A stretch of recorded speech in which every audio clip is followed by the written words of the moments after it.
meat of the bat. Spurs, tons of possession and absolutely nothing to show for it as they go away to Newcastle and get absolutely drubbed by a final score of 4-0. What did the manager for Spurs have to say after the match? Well, here's the quote from Ange Postecoglou. "It's nowhere near good enough. I was concerned with all of it. There wasn't any part of our game that reached the levels that it needs to for us to be able to play the game on our terms. We allowed them to dictate the way the game was played. A lot of it was self-inflicted by us. We weren't brave on the ball." End quote. Don, what in the world, and I know you love Newcastle, but what in the world happened to Spurs today? Predictable. It's what they are. I thought Spurs were very, very naive today. They were naive in the Fulham game. If you go all the way back to the Chelsea game where they were down to 9 men, it was ridiculous tactics, trying to play a high line on the halfway line, asking defenders to run 50 yards when playing against Chelsea, you'd be better off suited in a low block. And Ange has to remember now that he's not playing in Celtic anymore. He's not playing up in Scotland where you can play the same tactics every week and you've got the best players and you can win.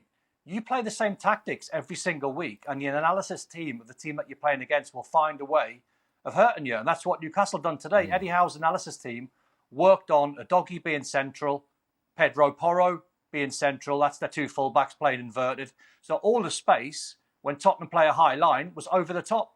So the first 25 minutes of the game, Newcastle sat and they camped in. You can see Udogie and Porro in their positions, but there were more where Bentancur and Basuma were, so it doesn't take a genius to work out where the outball was. And that was down the channels, over the top. Every time Bruno Guimaraes got the ball, he flipped it over Van der Ven or Romero. They were banging trouble, and Newcastle could have scored more. So I think Postecoglou needs to sort of take a look at just playing the same tactics every single week, because as I said before, you know, when you're playing against the best teams in the Premier League, they will find a way. They've got analysis teams left, right and centre, and they will look at Tottenham's weakness, and their strength is their weakness when they have an overloaded midfield, but their weakness, as you showed today, if you can hit them, well, Harvey Barnes on one side, pace, Anthony Gordon on the other side, pace, and Isak over the top with his finishing, Newcastle could have scored a lot more. And a little mention, Seb, if you were wondering why Newcastle's sort of changed their strip today, it was for the deaf fans were inside the stadium, so they were sporting a brand new strip today with sort of vibrations down the middle to try and sort of reenact the noise in the stadium. Oh, very cool. So that was a great gesture from them and it worked brilliant. So the cameras kept panning on certain sections of the crowd in St James's Park and they must have been thrilled trying to get the vibrations, the noise and the atmosphere of the game. Don Hutchison, entertaining and informative. Obviously the players today for Spurs weren't any good, but to Don's point, how much of this is on the manager? Because it seemed like Newcastle had things figured out in the first half, and things didn't really change after halftime, if there was a change. Well, as Don said, they don't change. They play a certain way, and that's it. Well, but we've credited Ange Postecoglou for the last 4 months for playing that way. Yeah, Doesn't he deserve some criticism here? I mean, you've got to have some other club in your bag. I was just about to, actually. Yeah. Oh, sorry. A chance. Go on. We said at the start of the season, the team to go and watch is Tottenham, because there's going to be goals because of the way they play. Now, it's one thing to have your principles and this is how we're going to play, and we're, you know, Ange's always talking about being brave on the ball. Particularly away from home, you can't always be that open against anybody. And particularly away from home, it's a lot harder to play your football. So you have to be able to adjust your tactics. Nobody's saying that he has to go and stick 10 men behind the ball away from home. But I think he's going to have to realise that if he's going to get anywhere, you can't go away from home and be this open. I mean, Newcastle had they sat in the perfect position deep, waiting for the ball to be coughed up, and then put the balls in behind for... Anthony Gordon was like Usain Bolt today. He was just walking past people. And they couldn't deal with Isaac's positioning either. And he's got pace as well. So, yes, Newcastle got this all right, but I would suggest that most teams know exactly what Tottenham are going to try and do. But on days when you're not at your best, you have to have a way of playing that makes up for that and that you're a lot tighter. And things will be a lot tighter and the game will be tighter. You can't just always go out and play as if it's the schoolyard.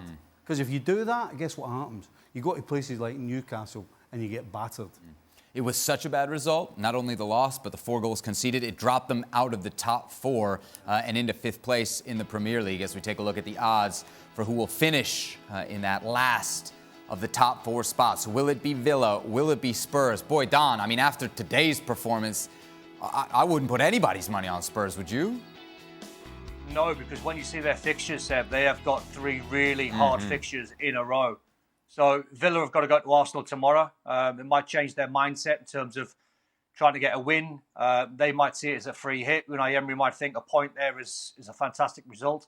It's pretty even. The one thing I would go on the back of the game that we've seen today from a Spurs point of view is I've done a lot of Spurs games this season. And very quickly, I've done a Luton game about 3 weeks ago. They won 2-1. And they should never have won against Forest last week. So Newcastle copied Forest tactics with Elanga going over the top and Hudson-Odoi. But when they won 2-1 against Luton Town, it was really strange because Postecoglou brought Højbjerg on and he brought Bentancur on. And I thought, okay, well, 2 intelligent players. They'll sit in their positions. They'll make sure they take care of the game. Bentancur was flying forward. Højbjerg, who's a holding midfield player, was flying forward. Doggy was still going forward. Porro was still going forward. It was 5 minutes to go in the game. And I'm sitting there going, you know, I've been a professional footballer for 17 years. We commentate on thousands of games, me and Stevie and Craig and all the guys. And it was alien because instead of just managing the game at 2-1, they were trying to score 3 and trying to score 4. And that's probably why Newcastle looked at it and thought, perfect tactics for us today, hit them on the break. But the top 4 race is still on between them and Villa. If Spurs don't make top 4, I'm sure we're going to be looking back at this game, this 4-0 defeat against Newcastle, as one of the main reasons why. Let's take a look at the run-in. And as Don pointed out, Stevie, it's just brutal. Arsenal, Chelsea, Liverpool, you get a little bit of a break at Burnley, and then you got Man City. So, I mean, you know, I know Chelsea's not what they usually are, but 4 of those next 5 against big clubs, that's tough, isn't it, Stevie? I wouldn't like to be in Tottenham's shoes right now. No, not at all. I mean, on the face of it, Burnley, Sheffield United should be points in the bag. The others... All a coin flip, right? Maybe Chelsea, but you wouldn't back them against the other sides.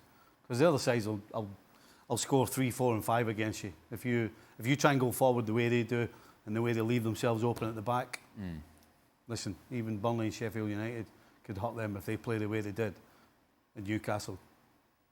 Spurs, the bad side of the coin today. Newcastle, the good side of the coin. Don, a word quickly on the team you love?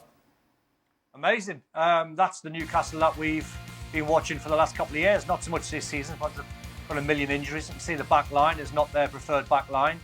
They actually played with 3 at the back today. So it was Dan Burn, Shea and Kraft.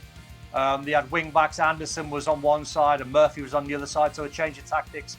Harvey Barnes was a bit deeper. Gordon was deeper. But the front 3 were outstanding. And a special mention for Bruno Guimaraes, who's been on 9 yellow cards now for about, I think, 9 or 10 games. So that's now sort of squashed or quashed, and he can relax his play his football again. So he's been hanging on to not getting a suspension. So the perfect day for Newcastle, a brilliant performance.